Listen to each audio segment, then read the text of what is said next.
Hi hello friends, super കൺമണി സീരിയലിൻ്റെ ഒരു promo റിവ്യൂയിലേക്ക് എല്ലാ കൂട്ടുകാർക്കും സ്വാഗതം. അങ്ങനെ കൺമണിയെ ദേവ്ജിയുടെ വീട്ടിലാക്കിയതിന് ശേഷം തന്നെ നമ്മുടെ ക്രഷ് ആണെങ്കിലോ തിരിച്ച് മാനസയുടെ അടുത്തേക്ക് വരുന്നുണ്ട്. ഒന്നും അറിയാത്ത പോലെ അഭിനയിക്കും വേണം.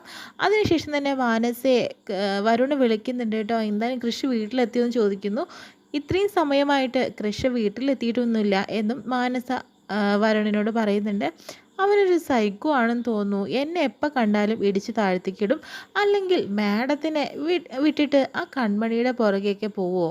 മാഡം എന്ത് നല്ല കുട്ടിയാണ്. മാത്രമല്ല സൗന്ദര്യം കൊണ്ടും അതുപോലെ തന്നെ ജോലി കൊണ്ടും പദവി കൊണ്ടും എല്ലാം കൊണ്ടും കൺമണിയുടെ മുന്നിൽ തന്നെയല്ലേ മാഡം. എന്നിട്ട് മാഡത്തിനെ വിട്ടിട്ടൊക്കെ ആ കൺമണിയുടെ പുറകെ പോയാൽ അവനെന്താ സൈക്കോ ആണെന്ന രീതിയിലൊക്കെ വരുൺ മാനസയോട് പറയുന്നുണ്ട് കേട്ടോ. അപ്പോൾ മാനസയ്ക്കും കുറച്ച് ദേഷ്യം വരികയാണ് കൺമണിയോട്. അതിനുശേഷം തന്നെ എല്ലാം പ്ലാൻ ചെയ്ത് വന്നതാണ് കേട്ടോ കൃഷി. കാരണം മാനസയോട് ഇനി കുറച്ച് ദിവസം നല്ല സ്നേഹത്തോടു കൂടി പെരുമാറണം.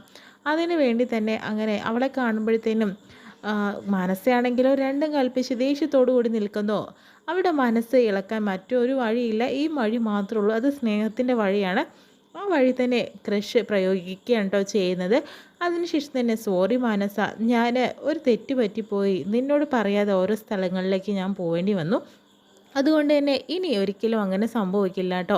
ഏതൊരു തെറ്റും ആർക്ക് വേണമെങ്കിലും സംഭവിച്ചൂടെ. ദൈവങ്ങൾക്ക് പോലും തെറ്റുകൾ സംഭവിച്ചിട്ടുണ്ട്. അതുകൊണ്ട് തന്നെ നീ ടെൻഷൻ അടിക്കേണ്ട. ഇനി നീ പറയാതെ ഞാൻ എങ്ങോട്ടും പോവില്ല. അത് നിന്നോട് പറയാതെ ഞാൻ പോവില്ല കേട്ടോ. എൻ്റെ മാനസ എന്നെ വിശ്വസിക്കണം എന്നൊക്കെ പറഞ്ഞ് കവിളത്തൊക്കെ പിടിച്ച് സ്നേഹത്തോടുകൂടി അഭിനയിക്കുന്നു. അപ്പോഴത്തേനും മാനസയ്ക്ക് മനസ്സല്ല കേട്ടോ. ആ ദേഷ്യത്തോട് നിൽക്കുന്ന മാനസ മാറിപ്പോയി. അതിനുശേഷം തന്നെ ആൻറ്റിയമ്മയോട് ചെന്ന് പറയുന്നുണ്ട്. ആൻറ്റിയമ്മ പറയും, നീ എവിടെയാടാ പോയത്?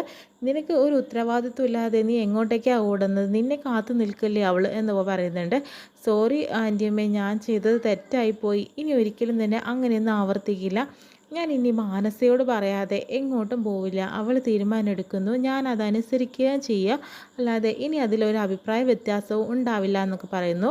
അപ്പോഴത്തേനും എന്തായാലും കൃഷിൻ്റെ ഈ നാടകം എല്ലാവരും തന്നെ വിശ്വസിച്ചിരിക്കുക കേട്ടോ. അങ്ങനെ ആൻറ്റിയമ്മയ്ക്ക് സന്തോഷമാവുന്നുണ്ട്, മാനസയ്ക്ക് സന്തോഷമാവുന്നുണ്ട്. അതിനുശേഷം തന്നെ കൺമണിയെ വിളിച്ചിട്ട് കൃഷി കാര്യങ്ങളൊക്കെ പറയുന്നുണ്ട്. ഇങ്ങനെയൊക്കെയാണ് ഇവിടെ സംഭവിച്ചത്. കുറച്ച് അഭിനയിക്കേണ്ടി വന്നു, അതാണ് കാര്യങ്ങൾ. അഭിനയിക്കേണ്ടി വന്നു എന്ന് പറഞ്ഞാൽ സാർ എന്താ ഉദ്ദേശിക്കുന്നതെന്ന് ചോദിക്കുന്നു.